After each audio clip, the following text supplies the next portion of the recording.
I got involved with this effort really as part of a class project. I was a graduate student in social work through Michigan State University, and I was taking a political advocacy class. So how should social workers get involved in advocacy efforts and social change work? And one of the things we had to do was get involved with a campaign of some sort. Could be an electoral campaign, could be an issue campaign.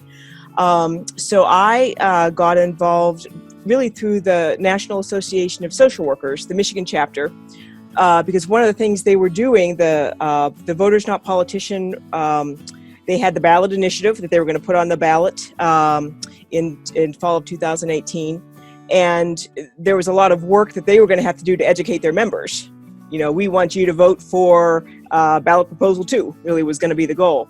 So I started working with their public policy director on developing a lot of materials for this work. And then in order to do that, I had to understand really how Voters Not Politicians started, how they were doing their work. So I could put the best material together that I could. And when I got involved, the more I learned about them, the more impressed I became with how they do their job.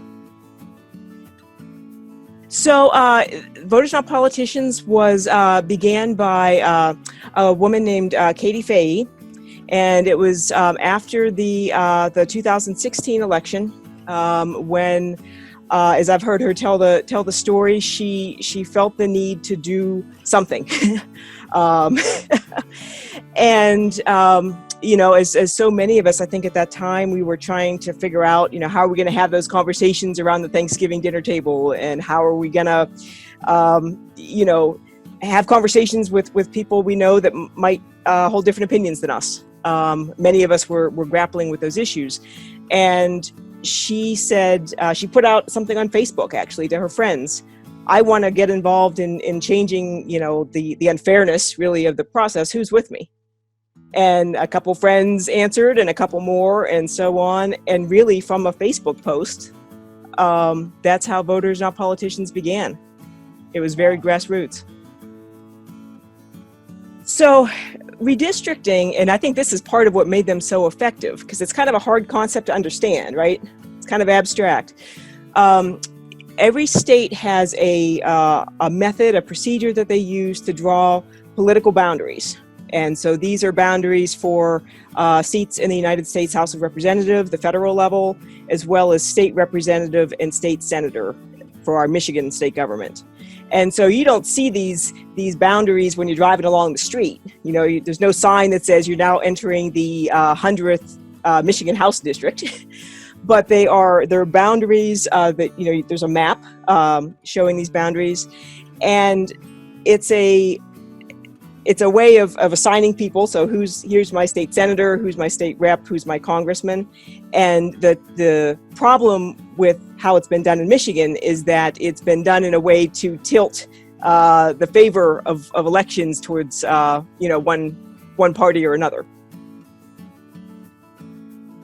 Well, I think one of the things that Katie Fahey did that was really smart and strategic is she didn't cast it as in a partisan light. It wasn't a Republican versus a Democrat issue. So, you know, if you're a Democrat, you should be for it, or Republican against it. It was more of a, hey, we're all Michiganders, and we all have a stake in having a fair system.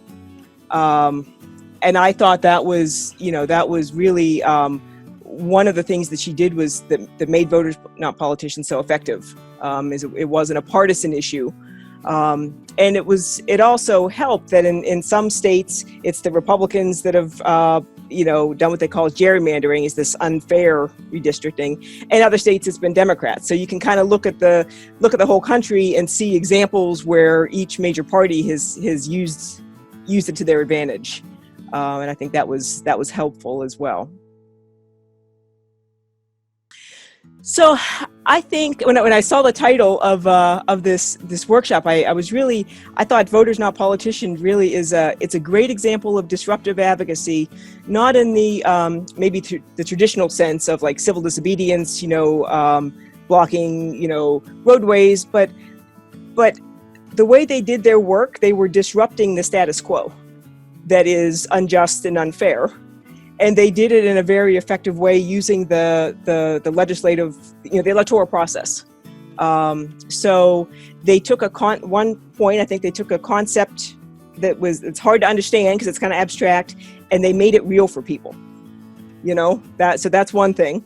Again, the nonpartisan, it wasn't blue versus red, Democrat versus Republican. It was Michiganders. Let's all do something about this. And they were very grassroots. So, if you want to get a initiative on the Michigan ballot for people to vote on, you have to turn in so many signatures, right? Hundreds of thousands of signatures. And the way they were able to do that so effectively is by having all of these petition collectors, standing on street corners, walking door to door. So it was, they had people engaged at the very grassroots level. And I think that was the third thing they did so effectively. So when I got involved, I really didn't understand gerrymandering myself, right? I could kind of get the idea that somebody would tell me it's unfair, and I say, okay, I can see that, but I didn't really understand it, and the thing that I've admired about them is how they get people to understand the unfairness and then motivate you to do something about it. And that's what social social workers do, right? Is we see injustice and we want to go and deal with that. And so really it felt great for me as a student social worker to actually have a part, a little small part in helping to address this injustice. And that made me, it was a good learning experience, but also to be connected with a whole lot of other people that were all working towards the same thing. I thought that was really cool. My name is Kristen Columbus, and I am a disruptor.